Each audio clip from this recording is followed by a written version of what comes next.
우리 함께 하나님 말씀 한번 제목 한번 볼까요? 시작. 교회의 영광을 위해 기도하라.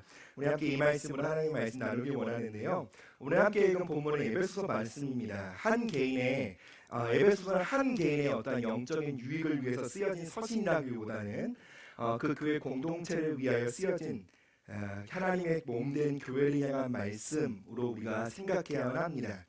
우리는 하나님의 말씀을 볼 때에 한 개인의 어떤 신앙의 유익, 성장을 위해서 또 그러한 측면에서 하나님의 말씀을 볼 때가 많이 있습니다.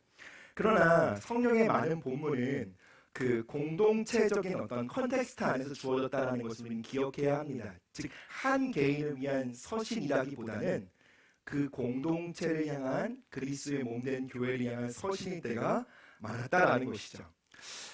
그래서 우리는요 개인과 교회 공동체가 유기적인 관계에 있다는 것을 염두하고 이 말씀을 받기를 원합니다.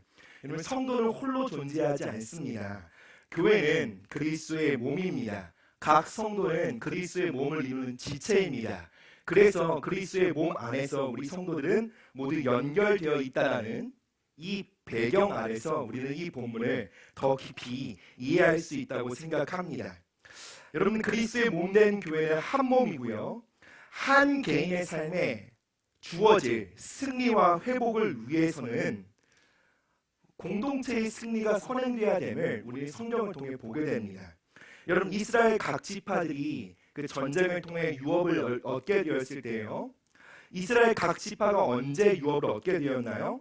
이스라엘 공동체 전체가 함께 하나님의 나라를 확장시키는 그 싸움으로 가나안을 얻을 때에 비로소 그들의 유업은 나눠지게 되었다는 것입니다. 그래서 한 개인의 삶의 진보와 성취와 승리는 공동체 안에서 함께 이루어진다는 것을 우리는 주의 깊게 살펴보아야만 합니다. 우리는 하나님의 말씀을 보며 개인적인 차원에서 기뻐하고 위로를 받을 수 있고 그 말씀으로 말미암아 소망을 받을 수 있습니다. 그러나 실제적으로 그 말씀이 우리 삶 가운데 실행되어지고 역사하는 것은 또 다른 차원입니다. 하나님 나라의 그 말씀의 진보와 진행은 여러분 공동체와 함께 가는 것입니다. 하나님 나라는 각계 전투인 적이 없습니다. 개인의 부르심은 한 개인의 삶에 그 하나님을 향한 그 콜링과 부르심은요, 교회 공동체라는 큰 그림 안에서 비로소 최대치가 된다는 것을 우리는 기억해야 한다는 것이죠. 그런데 우리는 이런 아픔들을 갖고 있습니다. 어떤 아픔이죠? 목회자들의 비전, 어떤 공동체의 비전 앞에 개인의 부르심과 개인의 어떤 소명들은 철저히 무시되는 아픔이죠. 그래서 목회자의 어떤 비전과 목표와 어떤 성공, 지향적인 그런 모습으로 인해서 많은 교인들이 그냥 맹목적으로 거기에 자신의 삶을 바치고 희생하는 여러 가지 피해들을 우리는 겪고 또한 간접적으로 많이 듣게 되었습니다. 그러다 보니까 이러한 피해에 대한 반작용으로 또한 그 교회 안에도 급속히 퍼진 개인주의적인 성향의 확대로 교회는 어떤 공동체의 비전과 목표는 무관심한 채로 오히려 개인의 영성과 개인의 부르심과 개인의 특성만을 강조하는 곳으로 바뀌게 되었습니다. 그러다 보니까 교회는 마치 맛집 탐방처럼 바뀌게 되었죠. 즉 개인의 입맛을 만족시켜주지 않는다면 얼마든지 교회 공동체는 내 선택 취향에 따라서 달리 결정할 수도 있는 곳입니다. 그것에 대해서 전혀 아무도 부담을 갖지 않고 잘못됐다고 말하지 않습니다. 이 두 가지 극단, 한 목회자의 어떤 공동체적인 비전에 그 한 개인들의 어떠한 그 소소한 삶의 부르짖음이 무시되는 것과 아니면 공동체적인 비전에 상관없이 개인의 어떤 만족과 성장만을 바라보는 이 두 가지 극단은요, 모두 다 하나님 나라의 모습이 아니라는 것을 우리는 기억해야 합니다. 여러분들, 교회라는 곳은 어떤 곳이냐면 개인의 부르심과 교회의 부르심이 연결되어 있습니다. 공동체의 부르심의 성취는 각 개인의 부르심의 성취와 연결되어 있다는 것입니다. 교회 공동체가 하나님을 향한 부르심으로 함께 전진하지 않을 때요, 개인의 투쟁과 개인의 성실과 개인의 어떠한 열심은 매우 무기력해 보일 때가 많이 있습니다. 그래서 그리스도의 몸된 교회의 한 지체로 부름받은 우리 각 개인은요, 공동체를 향한 눈을 떠야만 합니다. 공동체를 향한 하나님의 말씀에 귀를 기울여야 하고 기도해야 하며 그 일이 이루어지는 것에 마음과 뜻을 다해야만 합니다. 몸과 각 기관들은 분리되어 있지 않습니다. 몸의 각 기관의 건강은 몸 전체의 건강과 무관하지 않습니다. 그래서 바울은요, 그가 감옥에 갇혀 떨어져 있으나 그 에베소 교회를 향해 기도하고 있는 것입니다. 여러분들, 이 에베소서는 우리가 옥중서신으로 알고 있습니다. 그는 감옥에 갇혀 있습니다. 세상과 악한 원수는요, 그를 억압해 놓고 그를 결박함으로 그로 하여금 복음을 전하지 못하도록 했습니다. 그러나 원수는 그가 교회를 위하여 기도하는 것만은 결코 막을 수 없었습니다. 여러분 알다시피 바울은요, 위대한 복음 전도자입니다. 위대한 설교자였습니다. 그는 훌륭한 교사였습니다. 그에게는 많은 능력과 기적과 이사가 따라왔습니다. 만약에 그가 감옥에 갇히지 않고 자유의 몸으로 그리스도의 몸된 교회를 섬길 수 있었다면 정말 교회에는 많은 유익들이 있었을 것입니다. 정말 성도들이 자라나고 더 많은 교회들이 우후죽순으로 생겨났을지도 모르겠습니다. 그러나 그는 감옥에 갇혀 복음을 전하거나 가르치는 일이나, 그렇죠? 말씀을 전하는 설교자의 역할들을 감당하지 못했으나 그는 낙심하지 않았습니다. 그는 감옥에 갇혀 무언가 수동적인 자세로 난 아무것도 할 수 없어 라는 막막한 마음으로 그저 기다리지 않았습니다. 심지어 그는 감옥에서 몸이 급속도로 쇠약해지는 상황 가운데 있었으나 그는 계속적으로 기도했던 것입니다. 그리고 내가 기도할 때에 하나님께서 교회 가운데 역사하실 것을 그는 확신하며 있었다는 것입니다. 아무것도 할 수 없는 그 상황에서 그는 교회를 위해 기도하고 있었다는 것입니다. 그렇다고 해서 여러분들 바울이 기도한 것은 그가 인형인간이 되었기 때문에 기도한 것은 아닙니다. 나 아무것도 할 수 없어, 그럼 기도나 해야겠다, 이런 게 아니라는 거죠. 그는 자유의 몸일 때도 기도했고 비록 갇혔으나 그 기도의 활동들을 멈추지 않았다는 것입니다. 우리는 기도로 교회를 섬길 수 있다는 것을 기억해야만 합니다. 아멘. 때로는 나이가 들어, 때로는 교회에서 적절한 포지션과 역할이 주어지지 않았기 때문에 안타까워하시는 분들이 있습니다. 그분들의 안타까운 마음을 보면 더 섬기고자 하는 그 마음들에 대해서 참 귀하고 감사합니다. 여러분, 그러나요, 내가 무언가 역할이 주어지지 않았다고 하더라도요, 내가 몸이 약해서 무언가를 적극적으로 섬기지 못하는 상황이라 할지라도요, 여러분 낙심할 이유가 하나도 없습니다. 왜요? 우리는 기도로 그리스도의 몸된 교회를 세워갈 수 있기 때문입니다. 이 사실을 모른다면 병들고 나이 들고, 그렇죠, 할 거 없는 성도들은 일찍 주님이 데려가셨겠죠. 그렇죠? 근데 우리는, 그렇죠, 호흡이 닿는 그날까지 기도할 수 있다는 것이 우리에게는 참 소망이라고 생각합니다. 때로는요, 우리가 교회를 세워나갈 때요, 우리는 우리의 성품과 인격이, 때로는 우리의 섬김이요, 우리의 가르침과 설교가 누군가를 감화시켜서 그에게 믿음을 준다고 착각할 때가 있습니다. 그러나 우리의 가르침이 아무리 탁월하고 우리의 봉사와 우리의 성품과 인격이 아무리 탁월하다 할지라도요, 여러분, 사람의 마음에 성령께서 감동 감화시키지 않으신다면 결코 사람들은 움직이지 않습니다. 그렇다고 해서 가르치는 것을 멈추고 기도만 해라 라는 것을 말씀드리는 것이 아니라 우리는 가르치면서 기도해야 합니다. 섬기면서 기도해야 합니다. 복음을 전파하면서 기도해야만 합니다. 기도는 모든 것이 하나님의 은혜와 주권에 달려있다는 것을 겸손히 인정하는 삶의 태도인 것이죠. 내가 열심히 수고하고 봉사하고 애쓸지라도 그 모든 것을 주님의 손에 붙잡으셔서 사용하시는 분은 바로 하나님이시다라는 것을 인정할 때에 우리는 그 모든 섬김의 순간순간마다 기도로 함께하게 될 것입니다. 여러분, 사도 바울은 어떠한 기도를 하게 됩니까? 오늘 본문의 3장 처음 14절을 보면 바울이 이렇게 말합니다. 이러므로 라고 기도하고 있죠. 그럼 무엇을 이제 앞에 어떤 원인을 두고 그렇기 때문에 내가 기도하고 있다라고 말하는 것이죠.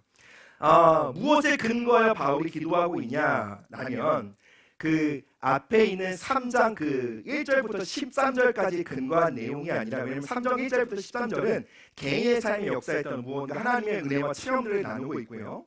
그 앞에 이러므로는 2장의 후반부를 근거해서 바울이 기도하고 있다는 것이죠. 에베소서 2장 끝부분에 어떤 말씀이 있는지 한번 살펴보길 원하는데요. 2장 19절부터 22절까지의 말씀 함께 교독하며 읽겠습니다. 그러므로 이제부터 너희는 외인도 아니요 나그네도 아니요 오직 성도들과 동일한 시민이요 하나님의 권속이라.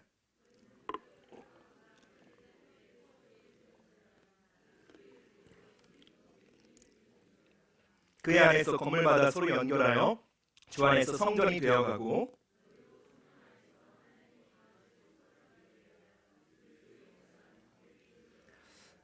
여러분들 이 바울이 2장 19절부터 22절까지 말하고자 하는 핵심이 무엇입니까?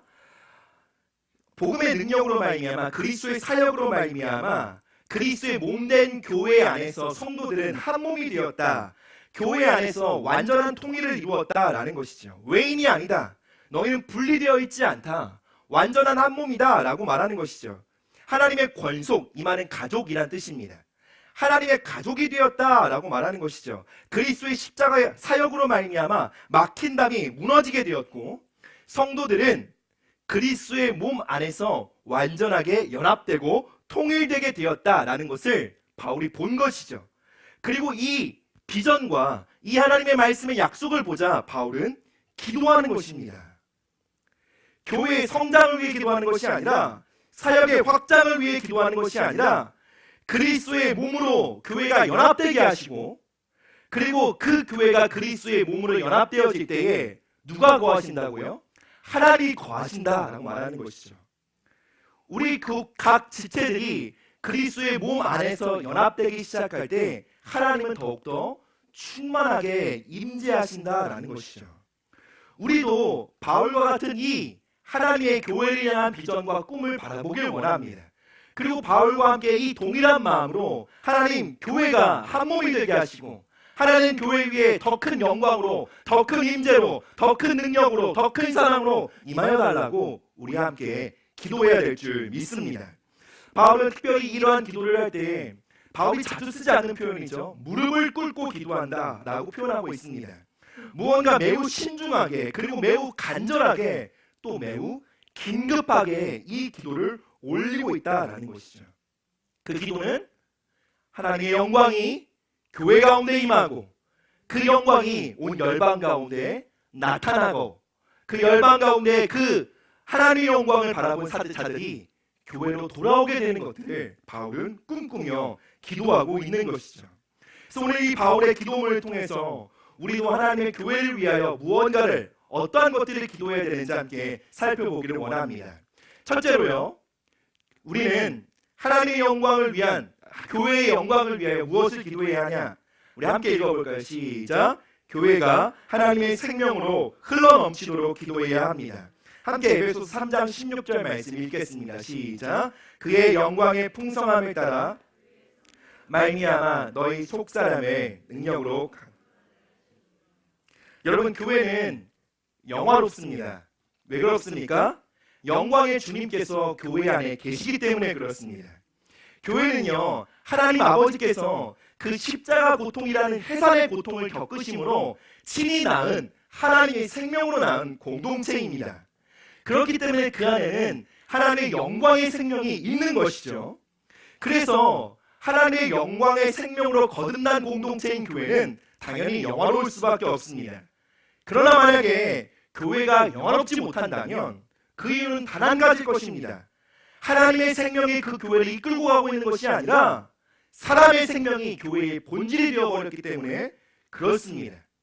바울은 교회를 위해서 가장 첫 번째로 우선적으로 가장 시급하게 기도하는 것은 교회 안에 그 성도들 안에 부어져 있는 하나님의 그 생명이 일어나는 것입니다. 여러분, 그것이 바로 속사람의 기림을 위해서 기도하고 있는데요. 속사람이 무엇입니까? 로마서 7장 22절 말씀을 보면 우리 함께 읽어볼까요? 시작. 내 속사람으로는 하나님의 법을 즐거워하되. 여러분, 모든 중생한 신자, 즉 예수 그리스도를 믿고 그분을 영접함으로 거듭난 신자 안에는 속사람의 생명이 있습니다. 우리가 그리스도인이 될 때 우리는 새로 거듭나게 됩니다. 그리고 하나님의 생명으로 말미암아 우리 안에 새로운 생명이 일어나게 되는데 그것이 바로 속사람인 것이죠. 하나님의 생명으로 말미암아 태어난 이 새로운 생명체에 대하여 바울은 고린도서에 새로운 피조물이다라고 증거하고 있습니다. 그리고 이 속사람의 생명은 계속적으로 우리 안에서, 교회 안에서 성장되고 발전되어져야만 합니다. 이 속사람의 생명이, 즉 우리 안에 있는 하나님의 생명이 자라나기 시작할 때에 교회는 악한 원수를 능히 이길 것입니다. 세상의 유혹을 능히 이기는 하나님의 군대로 서게 될 것입니다. 여러분, 기독교는요, 교회는요, 하나님의 생명을 흘려보내는 영적 공동체입니다. 그러기 위해서는요, 성도들 안에 하나님의 생명이 충만하게 일어나야 한다는 것입니다. 기독교는 우리의 도덕적인 의지를 고양시키므로 무언가 선행을 하는 공동체가 아닙니다. 우리의 속사람, 우리의 영을 하나님 앞에 기립시켜 하나님의 법을 따르도록 하는 것, 그것이 바로 교회의 본질입니다. 기독교는 주일에 교회 가는 것이 본질이 아닙니다. 우리 안에 시작된 속생명이 비로소 우리의 겉사람을 뚫고 활동하도록 만드는 것이 교회의 본질인 것입니다. 여러분, 정말 예수님을 믿고 영접했습니까? 여러분, 그리스도로 말미암아 거듭난 생명이십니까? 그렇다면 여러분 모두가 여러분 안에 있는 그 속생명의 실제를 여러분 인식할 수 있어야만 합니다. 참으로 거듭난 그리스도인이라면 내 안에 무언가가 있음을 알게 된다는 것이죠. 그리고 이 생명이 우리 안에 충만해지고 강건해지기 시작할 때에 우리는 이 속사람의 움직임을 더욱더 생생하게 느낄 수 있게 된다는 것이죠. 마치 그 샘모의 그 태중에 아이가 임신되어 있을 때요, 태아가 어리고 미약할 때는 그 아이의 움직임을 느끼지 못합니다. 그러나 아이의 생명이 자라남에 따라 그 생명의 태동이 뭔가 활발하게 움직여질 때마다 이제 산모는 그 생명에 대해 인지하기 시작합니다. 발로 찬다. 그렇죠? 심지어 그 아이의 감정조차도 느끼는 산모도 봤습니다. 그처럼 우리 안에 있는 하나님의 생명이 무언가 자라나 역동하기 시작하면 그것을 감지하며 그것을 느끼며 그것을 따라 움직일 수 있게 된다는 것이죠. 여러분, 교회의 모든 활동은 이것에 기초해야만 합니다. 하나님의 아들은 영을 따르는 자들이라고 성경은 증거하고 있습니다. 결코 우리의 도덕적 의지나 어떤 교양, 훈련된 어떤 예의, 범절에 따라서 움직이는 것이 교회가 아닙니다. 그래서 교회가 성공하기 위한다면, 교회가 참으로 승리하길 원한다면 교회 안에 하나님의 뜻이 이루어지고 하나님의 영광이 나타나는 그러한 교회 공동체를 꿈꾼다면 우리는 이 교회 공동체를 이루고 있는 각 성도들의 삶, 그 중심 안에 하나님 그 속사람을 강건하게 하시옵소서라고 기도해야만 할 것입니다. 여러분들, 하늘의 능력과 생명으로 충만한 삶을 살기 원하십니까? 죄를 이기고 세상의 유혹을 이기며 이 땅 가운데 거룩한 영향력을 끼치는 그런 교회 공동체로 우리 광염드림교회가 세워지길 원하고 꿈꾸십니까? 그러면 우리도 바울처럼 기도해야만 합니다. 하나님, 우리 광염드림교회 안에 있는 성도들 안에 있는 그 하나님의 생명을 강건케 하여 주시옵소서. 더 이상 겉사람의 지배 아래서 속사람이 억눌려 있는 것이 아니라 속사람이 충만해지고 강건케 되어짐으로 겉사람을 뚫고 나올 수 있도록 하나님 은혜를 더하여 달라고 우리는 기도해야만 합니다. 여러분, 교회 안에 속사람의 상태가 잠들어 있으면 여러분, 그리고 이것은 어떤 한 개인의 어떤 취향과 상태라기보다는 공동체 전체의 흐름일 가능성이 매우 높습니다. 여러분, 속사람의 상태가 잠들어 있거나 병들어 있으면 기도 한번 하기가 쉽지 않습니다. 말씀 한번 읽고 묵상하는 게 쉽지 않습니다. 예배 때 졸지 않는 게 쉽지 않습니다. 물론 가끔씩은 졸 수 있습니다. 근데 아주 초자연적으로 조시는 분들은 이 속사람의 상태를 점검해 보셔야 합니다. 물론 저도 최선을 다하겠습니다. 네, 죄를 이기는 것이 쉽지 않습니다. 그리고 이런 속사람의 침체가 대중화되잖아요. 그럼 그것이 당연화가 됩니다. 예배 가운데 속사람이 기뻐 뛰어 기립하면서 손을 들고 찬양하며 하나님의 손에 소리를 치며 찬양할 때에 쟤 왜 저래? 라고 판단하게 됩니다. 속사람의 어떤 기립과 속사람의 어떤 역동들에 대해서 이해하지 못하는 것이죠. 그래서 공동체 안에 속사람에 대한 인식과 그 속사람에 대한 부흥이 함께 일어나지 않는다면 여러분 각 개인 안에 하나님의 생명이 충만해지기가 어렵다는 것입니다. 그래서 바울은 에베소 교회 성도들 안에 하나님의 생명이 함께 일어날 것에 대하여 기도하고 있는 것입니다. 여러분 속사람이 왜 중요합니까? 속사람만이 할 수 있는 일이 있기 때문에 그렇습니다. 우리 안에 있는 속사람은 무슨 일을 합니까? 바로 우리 안에 있는 거듭난 영, 이 속사람 하나님의 생명으로 거듭난 이 생명만이 바로 하늘에 들어갈 수 있기 때문에 그렇습니다. 하늘의 영역에 들어가 하늘의 것을 이 땅 가운데 풀어낼 수 있는 유일한 주체는 성도 안에 있는 속생명이다라는 것입니다. 한번 요한복음 3장 2절 3절 한번 저와 여러분 교독하도록 하겠습니다. 그가 밤에 예수께 와서 이르되 라비여 우리가 당신은 하나님께로부터 오신 선생인 줄 아나이다. 하나님이 함께 하시지 아니하시면 당신이 행하시는 이 표적을 아무도 할 수 없음이니이다.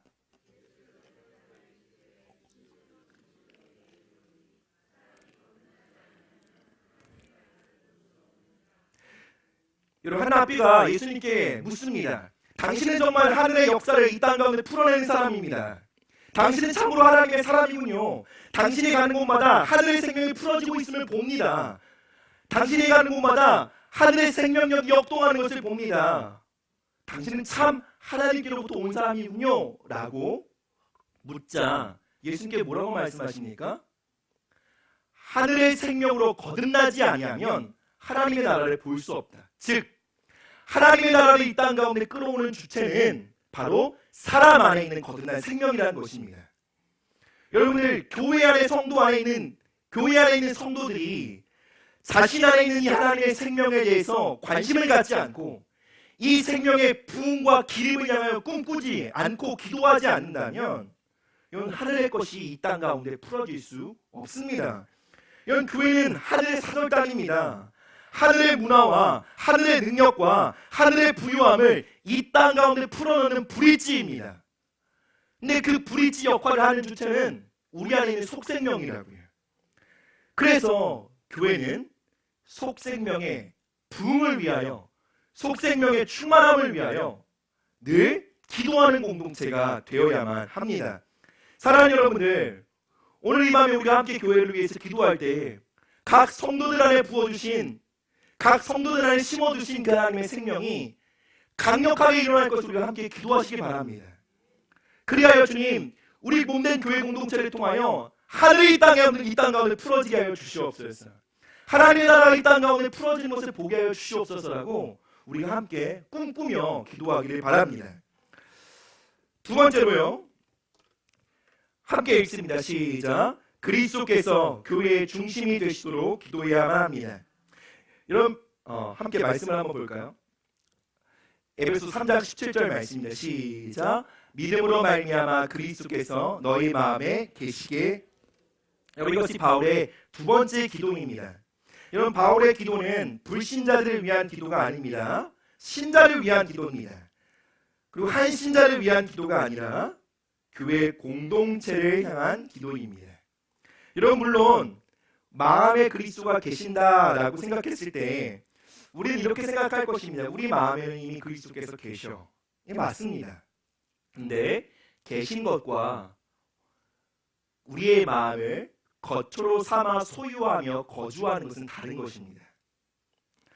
이 본문에서 말하는 계시게라는 이 단어의 헬라어 원어는 카토이케오라는 단어입니다. 정확한 원어의 뜻은 집으로 삼고 그 안에 산다, 집으로 삼고 그 안에 거주한다라는 뜻입니다. 여러분, 우리는 어떠한 장소에 방문하거나 거주하여 잠시 그곳에 머물 수 있습니다. 그러나 그곳에 잠시 방문하여 머무는 것과 그곳을 집으로 삼고 그 안에 사는 것은 전혀 다른 이야기입니다. 그 안에 산다, 그것을 집으로 삼고 그곳에 거주한다라는 것은 그 집 전체를 향한 주권을 갖게 된다라는 의미입니다. 성경에서 마음은 일반적으로 인격의 중심을 말합니다. 바울은요, 그리스도께서 성도들의 그 교회 안에 있는 성도들의 중심과 그 감정과 의지와 전체 삶의 중심에 오시기를 기도하며 열망하고 있는데요. 바울은 이렇게 기도하고 있는 것입니다. 하나님, 그리스도께서 교회의 중심이 되기를 원합니다. 그렇다면 여러분, 교회의 중심이 된다는 것이 무엇입니까? 그 말은 Christ is all in all. 예수 그리스도께서 모든 것 중에 모든 것입니다 라는 표현입니다. 즉, 그리스도께서 우리 삶 가운데 가장 존귀한 분이시며 가장 가치 있는 분이시며 가장 존귀함을 받으셔야 될 분이라는 것을 그 교회 공동체가 힘써야 된다는 것이죠. 여러분들, 그리스도는 우리 삶의 변두리에 계실 분이 아닙니다. 우리는 마땅히 그분이 받아야 할 합당한 존귀와 존중을 그분께 드려야만 합니다. 계시록 3장 20절의 말씀을 우리 함께 읽어보겠습니다. 시작. 볼지어다 내가 문 밖에 서서 두드리노니 누구든지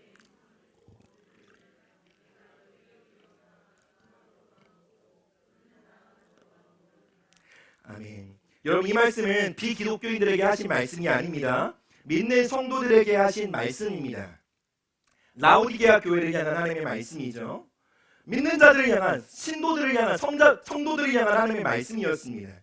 그들은 주님을 믿고 주님과의 어떠한 관계 가운데 있었을 것입니다. 그런데 이 계시록 말씀 가운데 그 교회 공동체를 향해 뭐라고 말씀하시냐면 그 교회 공동체 안에 주님이 중심이 아니다라고 말씀하고 계시다라는 것입니다. 주님께서 그 교회 공동체를 거처로 삼고 마음껏 다스릴 수 없었다라는 것입니다. 흥미로운 사실은요, 이 계시록 3장 20절에 말하는 그들의 마음 안에 거하실 수 없다라는 이 말씀은 한 개인의 문제가 아니라 공동체의 문제였다라는 것입니다. 여러분, 이것은 믿음이 없는, 믿음이 연약한 교회의 어떤 소수의 문제가 아니라 교회 전체의 문제였다라는 것입니다. 여러분들, 교회가 그리스도 중심이잖아요. 그럼 한 성도의 삶에도 그리스도가 중심이기 쉽습니다. 그 교회가 그리스도가 중심 밖에 있다면 한 성도의 삶에도 그리스도는 늘 배제되기 쉽다는 것입니다. 그래서 우리는 교회를 위해 기도해야 합니다. 하나님, 우리 교회가 그리스도를 최고로 섬기며 그리스도 중심의 교회로 설 수 있도록 하나님, 우리 교회를 붙잡아달라고 기도해야만 합니다. 여러분, 교회는요, 이런 공동체가 되어야만 합니다. 예수 그리스도를 전무로 고백할 수 있는 믿음의 공동체가 되어야만 합니다. 교회의 중심에 그리스도가 계실 때 참으로 교회는 여러분 모든 면에서 부유할 수 있습니다. 요한복음 7장에 예수님께서 믿는 자들을 향해 이렇게 말씀하십니다. 나를 믿는 자는 성경의 이름같이 그 배에서 생수의 강이 흘러나오리라. 여러분, 예수님을 믿는 것은 그 중심에 예수 그리스도를 받아들이는 것입니다. 그럴 때 어떻게 된다고요? 그 배에서 생수의 강이 흘러나온다는 것입니다. 여러분, 예수 그리스도를 중심에 모시지 않는 공동체는 뼈가 빠지도록 일을 해도 생명력이 흘러갈 수 없습니다. 정말 교회 안에 생명력이 넘치려면 그분이 우리 중심에 오셔야만 합니다. 그분이 우리 중심에 오셔서 마음껏 일하실 수 있도록 우리는 이렇게 말해야 합니다. 주님, 가지세요. 우리의 전부를 가지세요. 우리의 전부를 취하세요. 마음껏 사용하세요. 주님이 전부십니다. 주님이 우리 교회 공동체 가운데 가장 존귀한 분이십니다라고 고백할 수 있어야만 합니다. 교회는 그리스도를 만족시키는 그리스도의 기쁨이 되는 공동체여야만 한다는 것입니다. 우리는 때로는 갈라디아서 1장 10절의 말씀처럼 바울의 담대한 고백이 필요하다고 생각합니다. 갈라디아서 1장 10절에 어떻게 말합니까? 이제 내가 사람들에게 좋게 하냐? 하나님께 좋게 하냐? 사람들에게 기쁨을 구하냐? 내가 지금까지 사람들에게 기쁨을 구하였다면 그리스도의 종이 아니리라. 여러분, 교회 안에, 대다수의 교회 안에, 성도들 안에 퍼져 있는 그 문화가 무엇입니까? 바로 삐짐과 섭섭이입니다. 삐짐과 섭섭이입니다. 여러분, 이것은 진짜 몇 송도 건너면 바로 만날 수 있습니다. 그리고 우리 마음속에 몇몇이 떠오를지도 모르겠습니다. 그 삐짐과 섭섭이는 무엇입니까? 내 마음을 몰라준다입니다. 대부분의 나의 수고를 몰라주고 나의 애씀을 몰라준다. 뭐 이런 여타 이런 이유들 뿐입니다. 하여튼 그 문제의 핵심은 무엇입니까? 자기가 중심이기 때문에 그렇습니다. 그 모든 삐짐과 섭섭이의 이면 안에는 자기 중심적인 그 내면이 있기 때문에 삐짐을, 섭섭이를 받아들입니다. 그리고 여러분, 교회는요, 그러한 삐짐과 섭섭이의 마음을 위로하며 함께 그 마음을 인정하며 가는 공동체가 아닙니다. 아닙니다. 여러분, 그 삐짐과 섭섭이는 회개해야 될 마음이지 위로받아야 될 마음이 아닙니다. 물론 믿음이 없고 연약한 사람들에게는 위로와 이해와 관심이 필요합니다. 근데 여러분들, 이 삐짐과 섭섭이를 내가 회개하고 내려놓지 않으면 여러분, 그리스도 중심적인 교회의 가장 큰 적이 되실 것입니다. 여러분, 교회는 사람 위로하고 만족시키는 그런 것 아닙니다. 교회는 그리스도를 섬기는 것이 우리의 삶의 최고의 기쁨임을 인정하고 고백하는 곳입니다. 그래서 교회 공동체는 함께 이러한 고백을 하는 것이죠. 함께 주를 섬기자. 함께 주님을 예배하자. 이것이 우리의 기쁨이다. 이것이 우리의 목적이다. 이렇게 말하는 공동체가 되어야 하는데, 대부분 섬기고 무언가 하다 보면 삐지고 섭섭해하고 막 그거 다 살피고 사정하고, 여러분, 그 마음으로 그리스도의 몸된 교회 안에 영광이 임할 수 없다는 것이죠. 여러분, 교회는 사랑 중심의 교회가 아닙니다. 그리스도의 중심의 교회가 되어야만 합니다. 우리의 가장 큰 기쁨은 누가 내 마음을 알아준 게 아닙니다.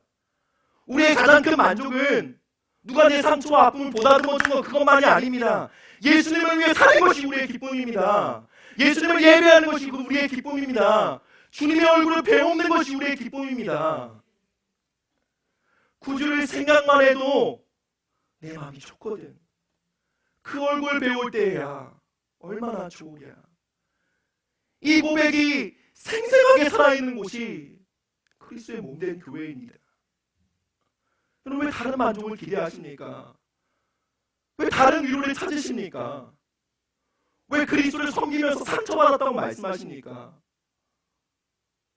그럼 그분이 정말로 영화로운 분이시라면, 그분이 정말 나의 삶에 생명까지 던질 수 있는 존귀한 분이시라면, 내가 상처받는 것도 기쁨이지 않겠습니까?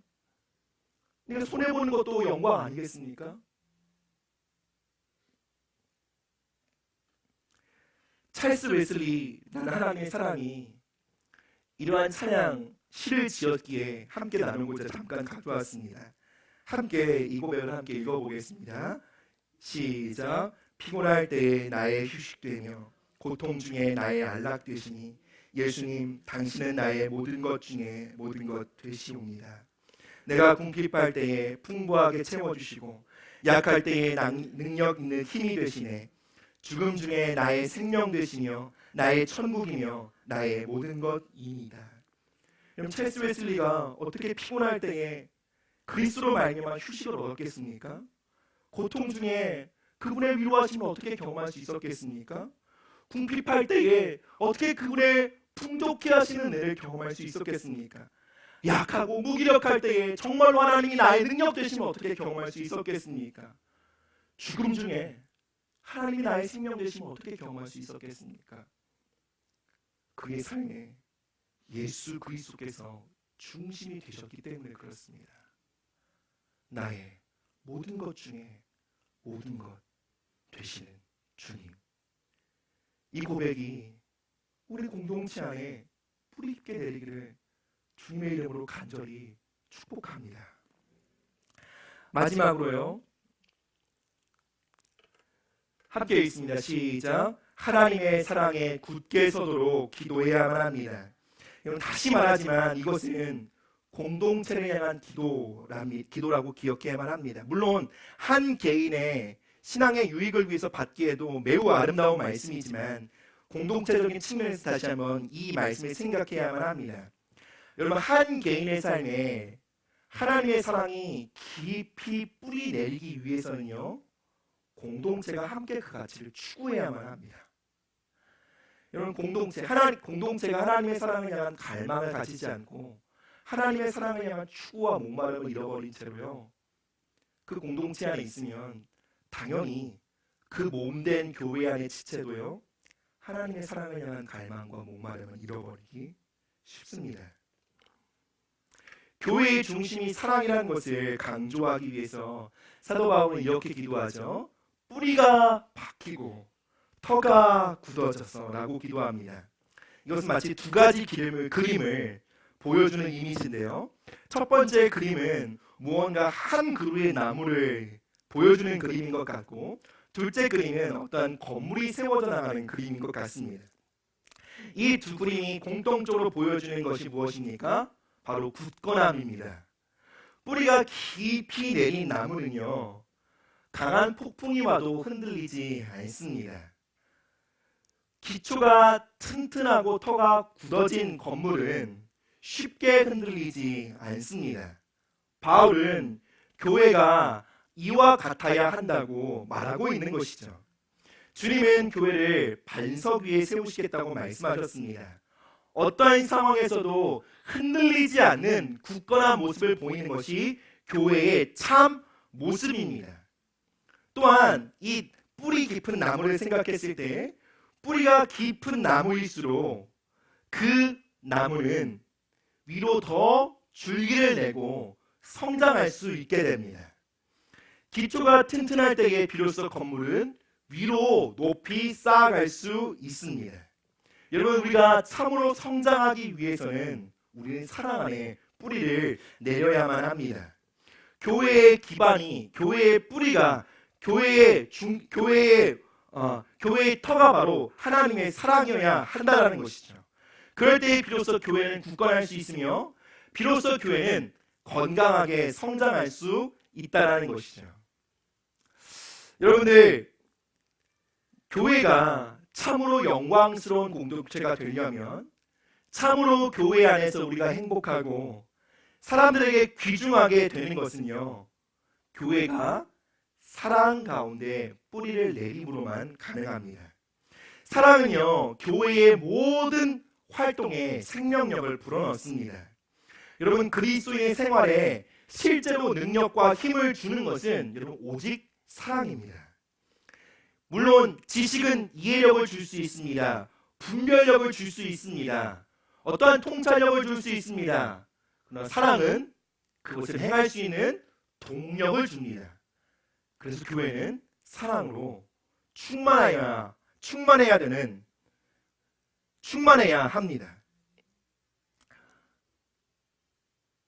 건물을 세우면서 기초에 주의를 기울이지 않거나 관심이 없는 사람들은 미련한 사람일 것입니다. 우리는 기초를 튼튼히 세워나가는 교회가 되어지길 원합니다. 기초가 튼튼하다라는 것이 무엇입니까? 견고하다라는 것이 무엇입니까? 견고히 뿌리 박힌 사랑은 무엇입니까? 외부의 반응에 따라 움직이는 사랑이 아니라는 것이죠. 여러분, 외부의 반응, 외부의 어떤 기대, 외부의 어떤 칭찬, 외부의 어떤 그 격려, 이런 것들에 반응하는 것은 뿌리 깊은 사랑이 아닙니다. 외부에 있는 어떤 것에 의존하는 것이 아니라 내면에 뿌리 내리고 있는 그것으로부터 영양분을 받아 다른 곳으로 끊임없이 흘려보내는 것이 바로 뿌리 깊은 사랑이다라고 할 수 있습니다. 여러분, 흔들리며 변덕스럽고 사람에 따라 달라지며 돌변하는 사랑은 철저히 인간적인 사랑이라고 할 수 있습니다. 그러나 우리가 하나님의 사랑을 알고 그 사랑에 뿌리를 내리기 시작할 때 우리는 여러분들 사람의 어떠함에 우리의 사랑이 좌지우지되지 않을 것입니다. 그래서 우리는 그리스도의 사랑에 깊이 뿌리를 내려야 하고 그리스도와의 인격적인 만남과 교제를 더욱더 힘써야만 합니다. 여러분들 우리 교회 공동체 안에 동력이 되어야 할 사랑은 자기 열심이나 자기의 인격이나 인내심을 태워내므로 내는 사랑이 되어서는 안 됩니다. 하나님의 사랑이 우리의 중심의 동력이 되어야만 합니다. 그래서 바울은 에베소 3장 18절 19절에 이렇게 기도하는 것입니다. 그리스도의 지식에 넘치는 그리스도의 사랑을 알길 원한다. 그 너비와 길이와 깊이, 높이와 깊이가 어떠함을 깨달아 하나님이 충만하신 것으로 너희가 충만하게 되기를 원한다라고 기도하고 있는 것이죠. 바울은 특별히 이 그리스도의 사랑에 대해서 이렇게 말합니다. 지식에 넘치는 그리스도의 사랑을 알아야 한다라고 말하고 있습니다. 여러분들, 우리가 하나님을 향한 사랑에 끊임없이 목마름을 가질 수 있는 이유가 바로 이곳에 있습니다. 사람의 사랑은 한계가 있습니다. 지식의 끝이 있어요. 이 정도면 끝이겠구나라고 생각이 판단이 됩니다. 근데 하나님의 사랑은 지식을 초월하는 사랑입니다. 지식에 넘칩니다. 그래서 하나님의 사랑을 향하여 이 정도면 알았어. 이 정도면 나는 어느 정도 만족해 라고 할 수 있는 존재가 아무도 없습니다. 지식에 넘치는 하나님의 사랑이기에 우리가 그 사랑 앞에 끊임없는 목마름을 가질 수 있는 것입니다. 여러분, 우리는 다 어느 정도 그 대상에 대해 알게 되면요, 당연히 그 대상에 대한 관심과 호기심이 식을 수밖에 없습니다. 여러분, 그리스도의 사랑을 향해서 혹시 호기심이 끊어지셨습니까? 그리스도의 사랑을 향한 그 열정과 목마름이 식어지셨습니까? 여러분, 그리스도의 사랑은 우리가 오늘 충만히 받았으니 좀 한동안 살아보자 라고 할 만큼 우리의 지식에 가둘 수 있는 사랑이 아닙니다. 지식을 초월하는 것입니다. 매일매일 우리가 그 사랑 앞에 갈급하고 목마르고 그 사랑에 부르짖어도 우리는요 늘 부족함을 느낄 것입니다. 왜요? 그 사랑에 한계가 없기 때문에 그렇죠. 바울은 그리스도의 사랑에 뿌리를 내리고 지식에 넘치는 그리스도의 사랑을 알길 원한다라고 기도할 때 바울은 이렇게 기도하는 것입니다. 하나님의 교회가 하나님의 사랑에 대한 목마름을 회복하길 원합니다. 하나님의 사랑에 대한 목마름이 결코 식지 않기를 원합니다 라고 바울은 기도하고 있는 것이죠.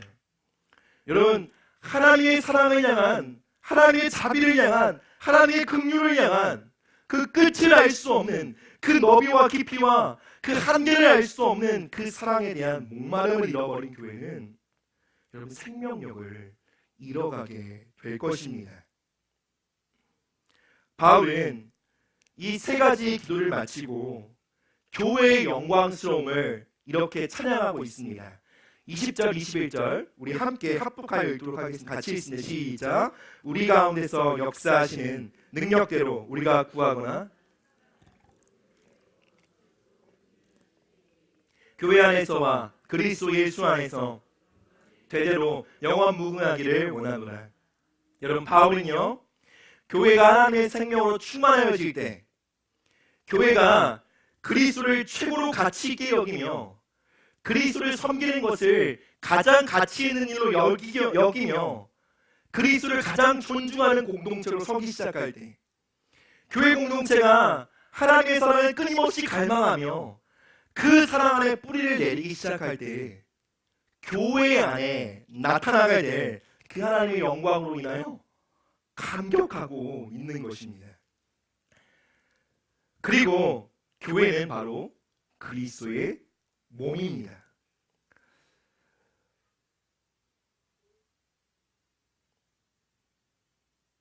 (21절) 보면 교회 안에 있을 그 영광에 대하여 대대로 넘칠 것에 대하여 증거하고 있습니다. 이 대대로라는 뜻은 모든 세대를 걸쳐서라는 뜻입니다. 지금의 세대와 다가올 모든 세대에 교회에 하나님의 영광이 나타날 것이다 라고 바울은 찬양하고 있는 것입니다. 바울은 이 땅의 교회가 영광스럽길 원합니다. 왜요? 교회는 그리스도의 몸이기 때문에 그렇습니다. 이 땅의 교회가 영화롭게 회복되기 시작할 때에 주님은 영광을 받으실 것입니다. 여러분들, 한국교회의 지금의 모습은 우리 모두가 안타까워할 상황에 이르렀습니다.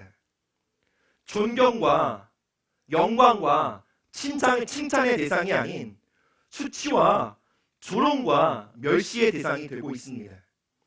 교회는 거룩과 성결과 정직과 능력을 잃어버렸습니다. 교회는 점점 기성세대의 전유물이 되고 있습니다. 수많은 젊은이들이 교회를 떠나고 있습니다. 기성세대의 복음화율을 20%라고 말하고 있습니다. 지금 청년, 청소년 복음화율이 2%도 되지 않습니다. 그나마 인구수도 감소하고 있기에 이 2%지 전체적인 비율로 따지면 훨씬 더 1%도 안 될지도 모르겠습니다. 제가 말씀드리고 싶은 것은 뭐냐면 교회의 전체적인 무언가 흐름과 구조적인 문제가 있다라는 것입니다. 여러분, 예전엔 교회의 흐름이 그렇지 않았습니다. 이전에는요, 교회의 간판만 세워놔도 사람들이 몰릴 때가 있었습니다. 이전에는요, 교회에서 과자만 줘도 애들이 왔습니다. 단순히 먹을 게 없어서 교회에 온 것이 아니라요, 그것이 흐름이었습니다. 한국 교회에 운행하시는 하나님의 역사의 흐름이었다는 것이죠. 그런데 한 세대가 지나기 전에 벌써 이 흐름은 뒤바뀌게 되었습니다.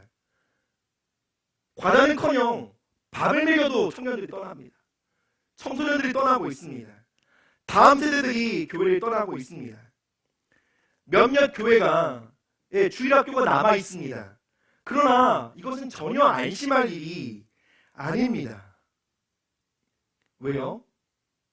이것은 몇 교회는 살아남았고 몇 교회는 죽었고의 문제가 아니라 한국 교회의 흐름에 관한 문제이기 때문에 그렇습니다.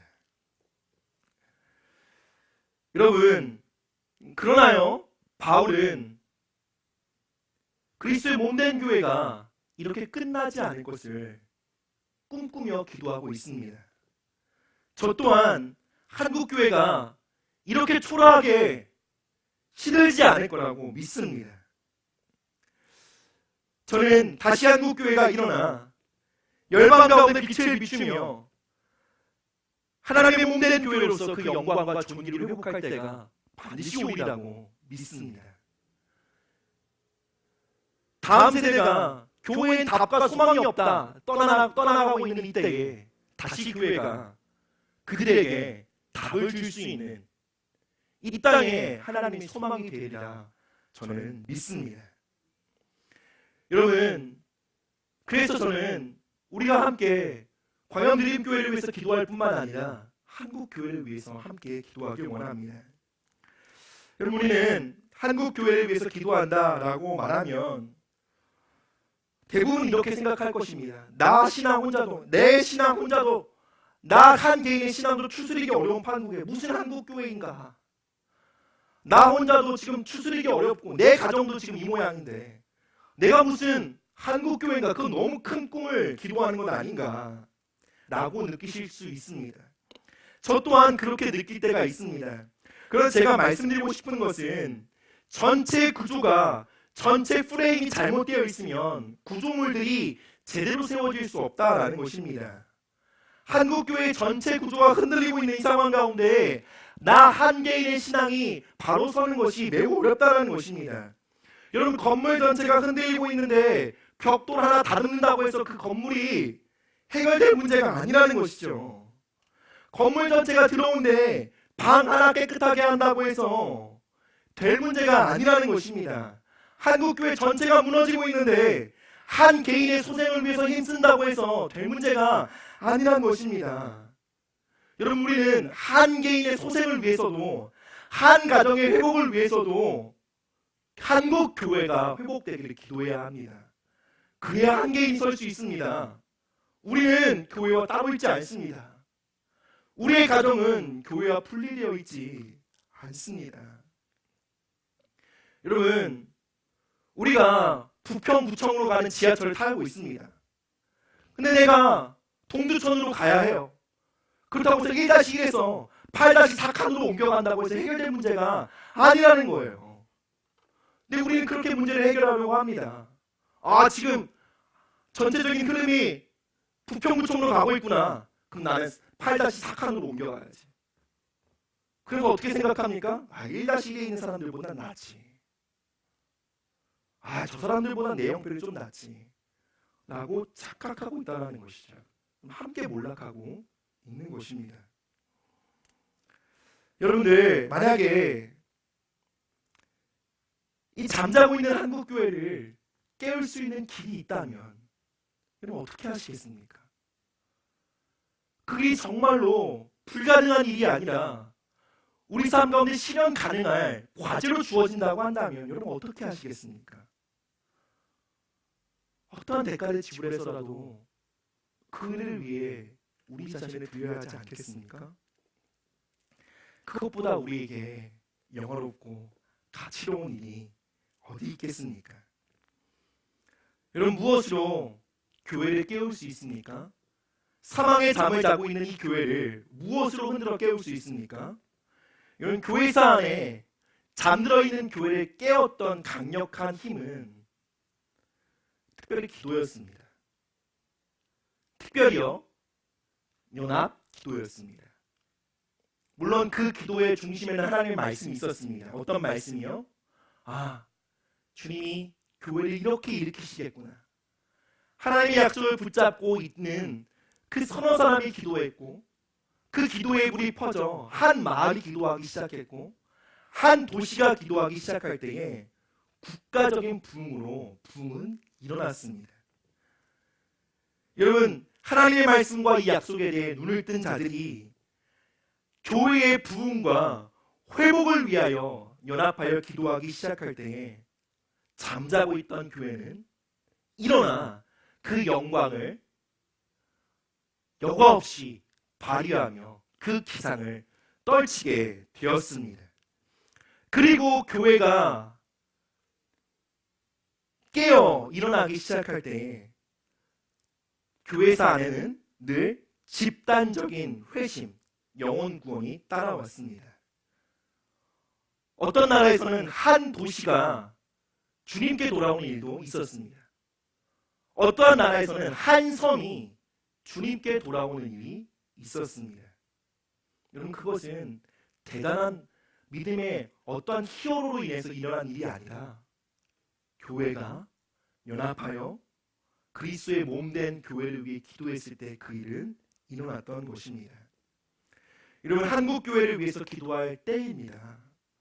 물론 우리가 한국교회의 회복을 위해서 기도한다고 할지라도요, 한국교회가 회복되어지고 한국교회가 다시 일어나는 것에 대해서는 그때가 언제일지 우리는 알 수 없습니다. 그날이 1년 안에 올지, 때로는 한 세대가 지나고 그 부흥의 불이 올지는 잘 모릅니다.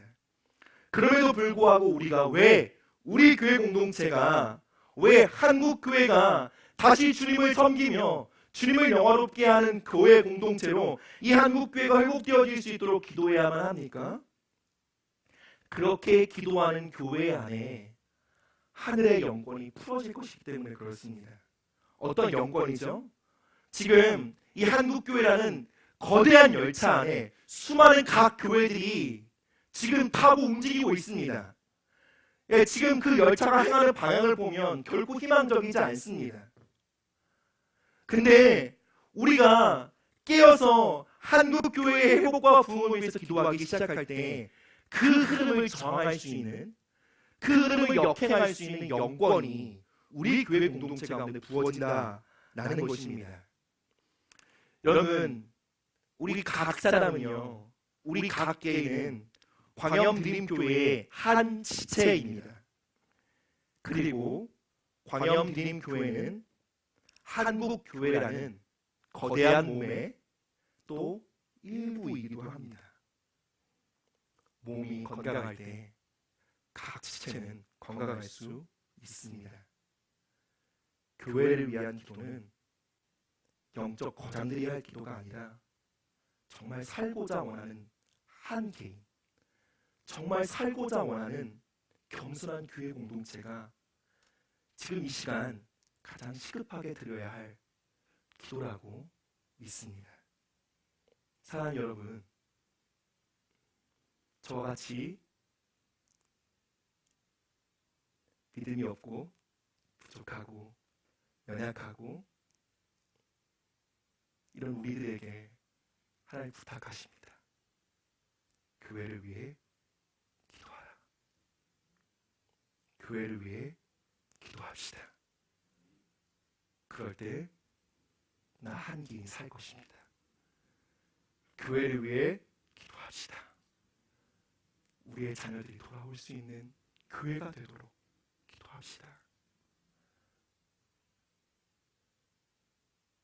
수많은 다음 세대가 떠나가고 있는 이 흐름을 뒤바꿀 수 있도록 우리가 간절히 기도하기 원합니다. 우리 함께 찬양하고 기도하시도록 하겠습니다.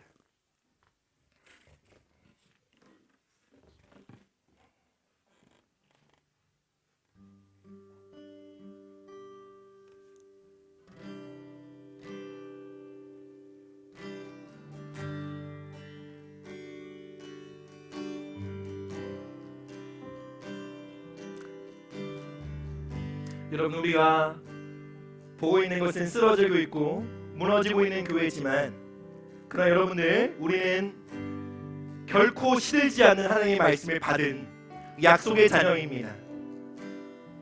풀은 마르고 꽃은 시드나 교회를 향한 하나님의 말씀은 결코 시들거나 쇠하거나 흔들리지 않고 영원히 서 있을 것이기에 우리 다시 한번 우리 교회 공동체를 향한 하나님의 말씀을 붙잡고 선포하며 나아가십시다.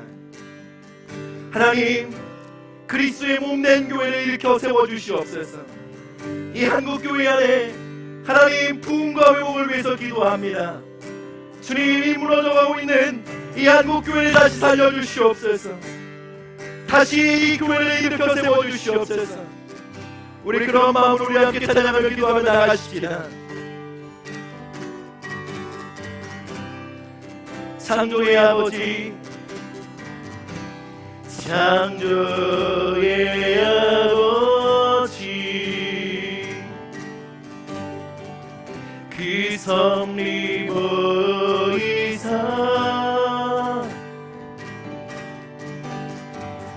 택하신 세대일 기여 이 땅을 고치소서.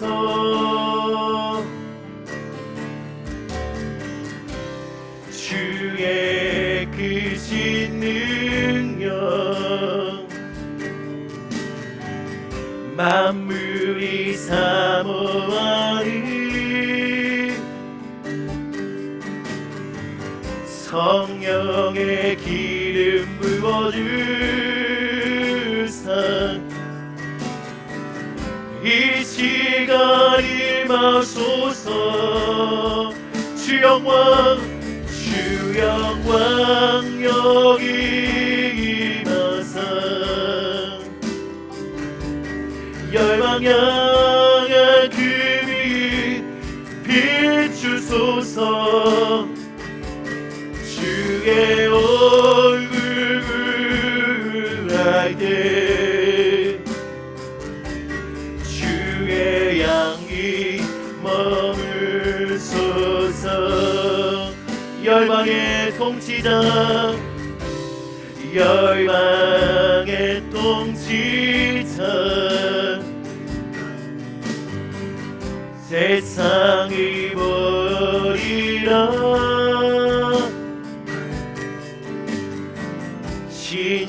확실한 주의 약속으로 교회는 승리하리. 여러분 간절히 기도합시다. 우리 돌아보사 우리의 속사람을 강건케 하시옵소서. 강건케 하소서. 아멘. 연약함 모두 벗어지고 승리케 하옵소서. 주 영광 여기 임하사 열방향의 그 위에 비추소서. 주의 얼굴 구할 때 주의 향기 아멘. 주님 주 영광 여기 임하사 아멘. 열방향의 그 비추소서. 주의 얼굴 할 때 주의 향기. 우리 아무도 교회 가운데 하나님의 영광을 구합시다. 주 영광 여기. 주님 한국교회 가운데 주의 영광을 열방강의 그 빛 비추소서.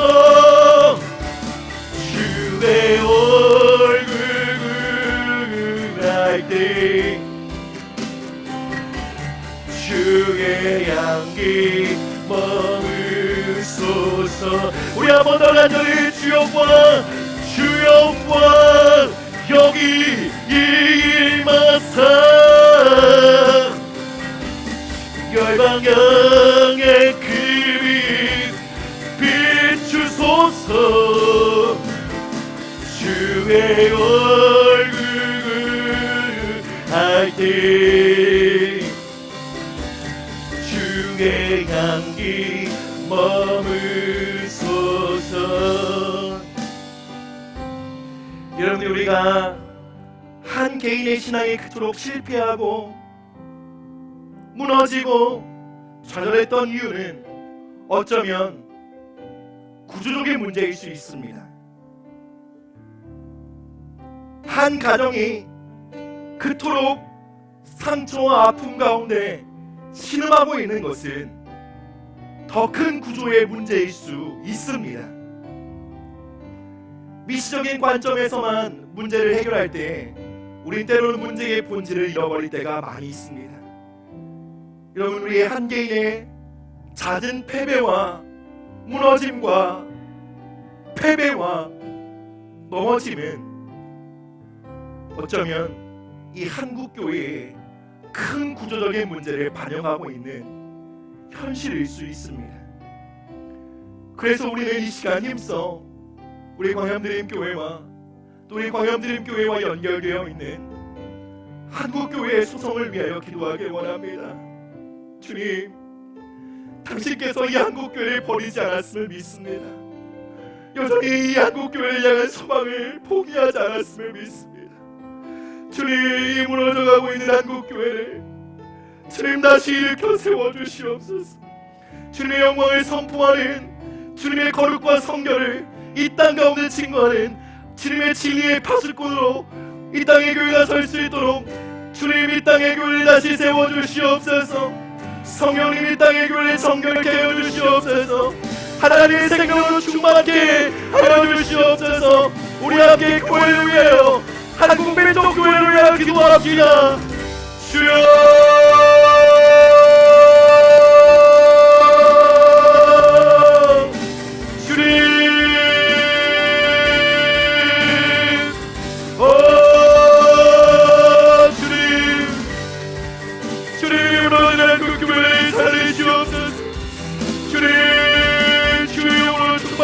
주시옵소서. 메마른 병과 같은 하나님 무너지는 이 교회를 향하여 주님 하늘의 생기를 부으시옵소서. 하늘의 생명으로 충만케 하여 주시옵소서. 주님 땅의 교회가 하나님의 영광을 온전히 나타내는 거룩한 하나님의 몸으로 서게 하여 주시옵소서. 주를 사랑하구나. 예수님 역사하시옵소서. 하늘 아버지의 뜻이 온전히 나타나며 하늘의 뜻이 온전히 영지되는 성취되는 하나님의 그러한 공동체로 하나님의 광야되는 교회는 하나님 이 땅의 교회를 다시 일으켜 세워주시기 기도합니다. 주님 역사하여 주시옵소서. 하나님 이 땅의 다음 세대들 안에 하나님 부흥과 복을 허락하여 주시옵소서. 하나님 이 땅의 청년들과 청소년들과 하나님 우리 학생들이 주님께 돌아오는 부흥의 역사가 일어나길 간절히 원합니다. 주님 부흥의 문을 주시옵소서. 다시 일으켜 세워주시옵소서. 마른 뼈 같은 하나님 이 땅의 교회를 주의 군대로 세워주시옵소서. 주님 일으켜주세요. 일으켜주세요. 주님 간절히 구합니다. 주님 이 땅의 교회에 하나님 부흥의 문을 샤바라리스와야바바 구하바바바 주님이 마시옵소서.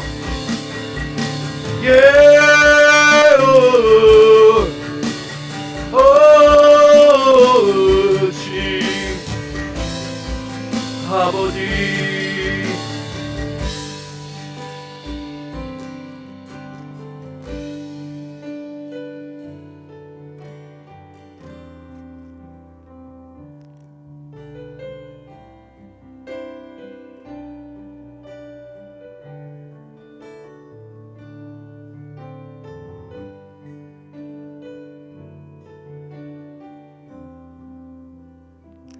그리고 한 가지만 더 기도하길 원합니다.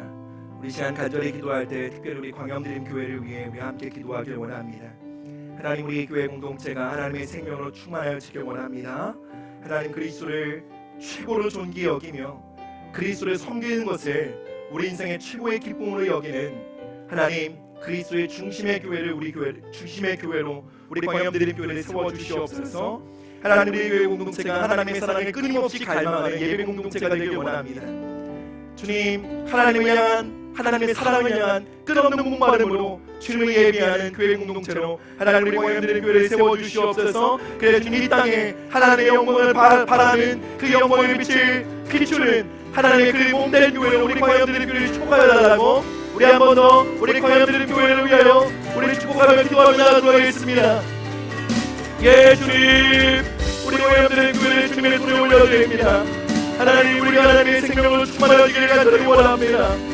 주님 그리스도를 하나님 그분으로 섬기며 그분을 존귀히 섬기며 그분을 영원롭게 하며 그분을 예배하며 하나님 그분을 섬기며 그분을 따르는 하나님 영광의 공동체가 되기를 간절히 원합니다. 주님 우리 광야들의 교회가 하나님의 사랑 가운데 통합 무너지게 하여 주시옵소서. 주님 그리스도의 사랑을 더욱더 알기를 힘쓰는 공동체가 되게 하여 주시옵소서. 주님 우리 교회 공동체를 소성하여 주시옵소서. 하나님의 교회로 하나님의 제 몸된 교회를 새롭게 하여 주시옵소서.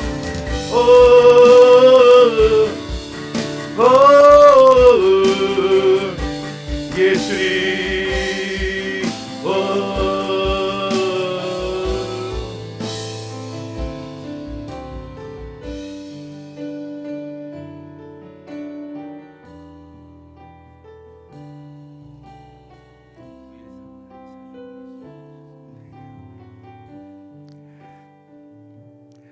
사랑하는 주님 감사합니다. 하나님 우리를 다시 한번 그리스도의 몸으로 부르신 그 하나님의 역사와 하나님의 섭리에 대해 우리가 감사드리며 그리고 그 진리 앞에 우리가 눈을 뜬 자가 되길 원합니다.